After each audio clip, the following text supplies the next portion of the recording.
یہ کہانی ہے رمضان کی تیاریوں کی اور ایک ایسے تحفے کی جو کبھی ختم نہیں ہوتا۔ مصطفیٰ اپنی امی کو شاپنگ کرتے دیکھ رہا تھا اور اس کے ذہن میں ایک سوال تھا۔ امی ہر سال کی طرح رمضان کی تیاری پہلے ہی کر رہی تھیں تاکہ عبادت سکون سے ہو، لیکن اس بار امی نے دادی کے لیے بھی تحفے خریدے جن کا انتقال پچھلے سال ہو چکا تھا۔ مصطفیٰ بہت حیران ہوا، وہ سوچتا رہا یہ تحفے آخر جائیں گے کس کے پاس؟ امی نے اس کی پریشانی محسوس کر لی۔ انہوں نے اسے پاس بلا کر پیار سے پوچھا۔ آخرکار مصطفیٰ نے پوچھ ہی لیا، امی دادی تو اللہ کے پاس ہیں، یہ تحفے کون پہنے گا؟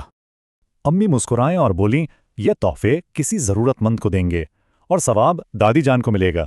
پھر امی نے اسے صدقے جاریہ کے بارے میں بتایا، یعنی ایک ایسا تحفہ جس کا ثواب کبھی نہیں رکتا۔ مطلب جب ہم یہاں کسی ضرورت مند کی مدد کرتے ہیں تو اس کا اجر ہمارے پیاروں تک پہنچاتا ہے۔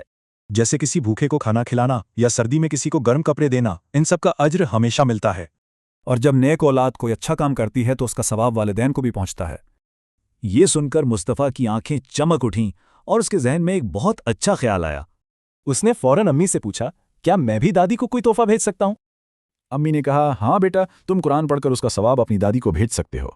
انہوں نے ایک خوبصورت منظر بتایا کہ کیسے فرشتے یہ تحفہ جنت میں دادی تک لے جائیں گے۔ مصطفیٰ یہ سن کر بہت خوش ہوا اور فوراً وضو کرنے چلا گیا۔ وہ بےتاب تھا۔ نماز کے بعد وہ بیٹھا اور بہت محبت اور دھیان سے قرآن پاک کی تلاوت کرنے لگا۔